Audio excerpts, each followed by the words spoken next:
আপনাকে আওয়ামী লীগ নিষিদ্ধ করার ক্ষেত্রে কোন উপদেষ্টা যদি ইনিয়ে বিনিয়ে কথা বলে, ওকে আপনি উপদেষ্টা পরিষদ থেকে গাড় ধরে বের করে দিবেন। আওয়ামী লীগকে নিষিদ্ধ করতে যদি গড়িমসি করেন, আপনারা সম্মানের পাত্র হবেন না। কেউ কেউ আওয়ামী লীগের বিটিম হয়ে কাজ করছে, প্রকাশ্যে বলবে না, কিন্তু আমরা বুঝি। আপনারা ওদের দিকে তাকান কেন? আওয়ামী লীগের বিটিম হয়ে, ফ্যাসিবাদের দূষর হয়ে, ফ্যাসিবাদীরা যা করেছে এটাই এখন যারা করছে, তাদের মরণ পরিণতি তো ফ্যাসিবাদের মতো খুব শীঘ্রই হবে। সুতরাং তাদের মুখের দিকে তাকাইয়া বাংলাদেশের কোটি কোটি মানুষকে কষ্ট দিবেন না। কোন রাজনৈতিক দলের চেহারার দিকে তাকানোর দরকার নেই। আপনারা সন্ধ্যায় প্রধান উপদেষ্টা 1 ঘন্টার মধ্যে আলোচনা শেষ করে দ্বিতীয় 1 ঘন্টার মধ্যে জাতির উদ্দেশ্যে ভাষণ দিয়ে আওয়ামী লীগ নিষিদ্ধের ঘোষণা প্রদান করো। আর না হয় যদি আবার 36শে জুলাইয়ের মতো বাংলাদেশের স্কুল, কলেজ, মাদ্রাসা তথা শিশু থেকে বৃদ্ধ পর্যন্ত প্রত্যেকটা নাগরিককে রাস্তায় আসতে হয়, তাহলে আপনারা সেটা সামাল দিতে পারবেন না। এজন্য আমরা আপনাদের কোনো ক্ষতি চাই না। আমরা চাই আপনারা ঠান্ডা মাথায় দেশ চালান। আমরা চাই আপনারা পূর্ণাঙ্গ সংস্কার করুন। আমরা চাই আপনারা বিচার করুন। আমরা চাই আপনারা সফল হন। আমরা চাই সম্মানের সহিত আপনারা বিদায় নেন। আওয়ামী লীগকে নিষিদ্ধ করতে যদি গড়িমসি করেন, আপনারা সম্মানের পাত্র হবেন না। আপনার উপদেষ্টার মধ্যে যদি আমরা সোশ্যাল মিডিয়ায় যাদেরকে বিশ্বাস করতে চাই না, কিন্তু আওয়ামী দালাল, ফ্যাসিবাদের দালাল, আধিপত্যবাদের দালাল যদি আপনার ছাতার নিচে থাকে, লাথি মেরে বের করে দেয়। বাংলার জনগণ দালালদেরকে 1 সেকেন্ডের তরে পরোয়া করবে না, মেনে নিবে না। সুতরাং সময় থাকতে ফ্যাসাদ বাড়বার আগে, ঝামেলা বাড়বার আগে, হাসিনা তার দালালরা যখন কোর্টে গিয়ে আবার সেই কোর্টের বিরুদ্ধে মামলা চাঙ্গা করলো, প্রথম দিন যদি বলতো এই মামলা প্রত্যাহার করো, বাতিল করো, যদি ছাত্রদের দাবি মেনে নিত, আজকে তাকে ইন্ডিয়ায় যেতে হতো না। আপনারাও ভুল করবেন না। আপনাদেরকে আনি নাই চেহারা দেখার জন্য। আপনারা যদি জনতার হয়ে কাজ না করেন, আপনাদের বেল এই জমিনে থাকবে না, আপনাদের কোনো খাওয়া থাকবে না, আপনারাও একই পথে যেতে বাধ্য হবে। সুতরাং আমরা এখনো আপনাদেরকে রেসপেক্ট করি, আপনাদেরকে স্যালুট জানাই, আপনাদেরকে সম্মান করি। আমরা আপনাদের কোনো অসম্মান চাই না। কিন্তু ছাত্রদের গরমে মাথা একটু গরম থাকে, রক্ত একটু গরম থাকে। এই গরম রক্তে আপনারা ঘি ঢালবেন না, তাহলে সব দালালরা একযোগে সরকার হয়ে যাবে।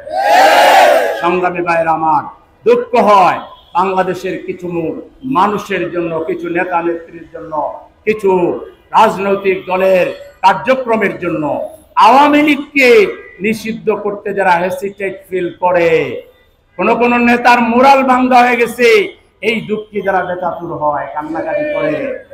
আরে কত নেতার অসম্মান হইলো, আপনাদের চোখে পানি দেখলাম না।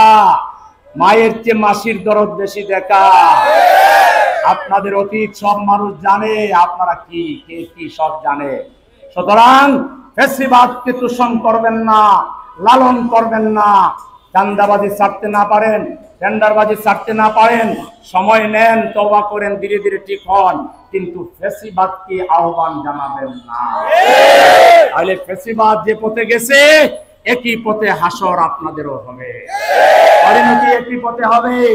বাংলার মানুষ বুঝে ফেলছে কে কোথায় যোগাযোগ রাখে, কোথায় মিটিং হয়, কোথায় কি কমিটমেন্ট দেওয়া আছে, এই জাতি জানতে কারো বাকি না।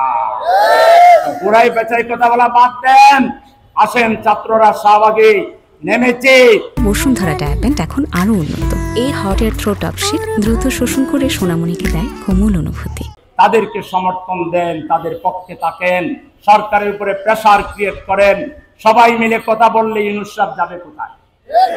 এখানে যদি ফাঁক ফোকর রাখেন, ইউনূস সাহেবের ছাতার নিচে 2-4টা দালাল থাকবে না, তার কি কোনো গ্যারান্টি আছে?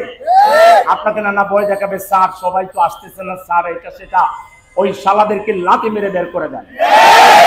যারা আপনাদেরকে ভুল বোঝায়, যারা আপনাকে পিছন ধরে টানে, ওদেরকে লাথি মেরে বের করে দিয়ে উপদেষ্টা কি বাংলাদেশে খুঁজে পান না? পত্রিকা বিবৃতি দিয়ে দেন, বিজ্ঞাপন দেন, কত হাজার উপদেষ্টা চান, আমরাই ঠিক করে দিব। আপনাকে আওয়ামী লীগ নিষিদ্ধ করার ক্ষেত্রে কোন উপদেষ্টা যদি ইনিয়ে বিনিয়ে কথা বলে, ওকে আপনি উপদেষ্টা পরিষদ থেকে গাড় দৌড়ে বের করে দিবেন। উপদেষ্টা হয়ে জাতির কোটি কোটি মানুষের হৃদয়ে আঘাত দিয়ে সরকারি ভাতা পাবেন, সরকারি বেতন দিবেন, আর বিদেশের দালালি করবেন, আওয়ামী লীগের তাবেদারি করবেন। আওয়ামী লীগের তাবেদারদের বাংলাদেশে আরো 200 বছরেও কোনো কুল কিনারা পাবেন না। আওয়ামী লীগ গণকে খামোকা পাঁচাটা গোলাম হয়ে নিজের চরিত্র নষ্ট করবেন না। ইনশাআল্লাহ আল্লাহর উপর ভরসা করে বলছি, আওয়ামী লীগ এই বাংলাদেশে মুসলিম লীগ যত যে পর্যায়ের দলে পরিণত হয়েছে, এর চেয়েও আরো ছোট দলে আওয়ামী লীগ পরিণত হবে। আওয়ামী লীগ নামে কোনো দল এদেশে থাকবেই না। আসলে আওয়ামী লীগ কোনো দলের নামও না, আওয়ামী লীগ জঙ্গি গোষ্ঠীর না, আওয়ামী লীগ একটি দালাল গোষ্ঠীর না, আওয়ামী লীগ একটি ফ্যাসিস্ট দলের না। আওয়ামী লীগ কোনো দল হতে পারে না। এদেরকে নিষিদ্ধ করা আর এর জন্য বক্তৃতা দিয়ে আমাদের শক্তি নষ্ট করা, এটা আমাদের জাতির প্রতি আপনারা একটা অত্যাচার করছেন। আমরা আর সময় দিতে চাই না। আজকের সন্ধ্যার এই বৈঠক থেকে রাজনৈতিক দলকে ডাকবেন, আর গড়িয়ে পিছিয়ে দালালরা ভিন্ন ভিন্ন কথা বলবে, এটা দরকার নাই। আপনারা একটা এড দিতে পারেন পত্রিকায় যে আওয়ামী লীগকে নিষিদ্ধ চান না যে যে দল, তারা আপনারা পত্রিকায় বিবৃতি দিয়ে জানাই দেন যে কে কে চান না। আপনারা ওখানে চা খাইতে ডাকবেন না, এটা আমার পার্সোনাল একটা অনুরোধ। আপনারা ওখানে চা খাইবে আর পাজাইয়ে কথা বলবে না। আপনি বলেন কারা কারা আওয়ামী লীগকে নিষিদ্ধ চান না, তারা পত্রিকায় বিবৃতি দেয়। যদি কোনো দল দেয়, এই জাতি তাদেরকে দেখে নিবে তারা বাংলাদেশের দল না তারা দালাল দল, জাতি জেনে নেবে। সাহস করে আপনি পত্রিকায় সরকারি আপনার ওয়েবসাইটে দিয়ে দেন যে আওয়ামী লীগকে নিষিদ্ধ যারা চান না, কোন কোন পত্রিকা চান না, কোন কোন আপনার সুশীল সমাজ চান না, কোন কোন দল চান না, আপনারা বিবৃতি দেন।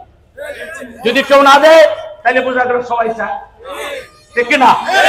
তাহলে আমরা একটা সহজ সমাধান দিলাম আপনাদেরকে। নাগরিক উন্নয়ন ফোরামের পক্ষ থেকে, উত্তরাঞ্চলের পক্ষ থেকে যদি মত নিতেই চান এইভাবে নেয়। আর আমার ধারণা বাংলাদেশে এমন কোন দল নাই যে দল বলবে আওয়ামী লীগ নিষিদ্ধ না হয়, ঠিক না? 100% উপরে যদি কোনো পার্সেন্ট থাকে, তাতে ঐক্যমত আছে আওয়ামী লীগ নিষিদ্ধ হবে। আওয়ামী লীগ নিষিদ্ধ হইতে হবে, এটাই শেষ নয়। দল হিসাবে আওয়ামী লীগের বিচার করতে হবে, পার্সন হিসাবে তাদের অন্তত কয়েকশো নেতা কর্মী বিচার করতে হবে, এদেরকে ফাঁসির মঞ্চে ঝুলাইতে হবে, এদেরকে এমন ভাবে দৃষ্টান্তমূলক বিচার করতে হবে যাতে আর কোনোদিন এদেশে কেউ ফ্যাসিস্ট হইতে না পারে, আর কেউ এদেশে জঙ্গি জঙ্গি নাটক সাজাতে না পারে। এই জঙ্গি নাটক সাজিয়ে আমার দিনদার ইমানদার যুবকদেরকে, ছাত্রদেরকে যারা খুন করেছে, এই জঙ্গিদেরকে ফাঁসির মঞ্চে ঝুলাইতে হবে। এখন জঙ্গি কই গেল? জঙ্গি নেত্রীও নাই, জঙ্গিও নাই। তার আস্তিনের নিচে সব জঙ্গি ছিল, কেউ গেছে, জঙ্গিরাও পালাইছে। সুতরাং এই জঙ্গি দল আর বাংলাদেশে থাকবে না। আপনারা কি এই হাসিনার বিচার, তার 14 গোষ্ঠীর বিচার, তার দলের বিচার না হওয়া পর্যন্ত রাজপথে সপরিবারে যদি টাকা লাগে, দিনের পর দিন, রাতের পর রাত থাকতে রাজি আছেন কে? আমরা